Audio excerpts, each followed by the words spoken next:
Welcome back to another technical deep dive here in the debug zone. Today we're tackling a big question and breaking it down with insights from other users. Hopefully this clears up some misconceptions and helps you get the answer you need. So buckle up, stay a little curious, and let's jump right in.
And that's a wrap.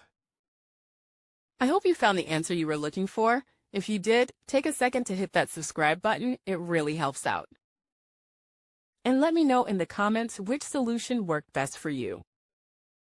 See you next time in the debug zone.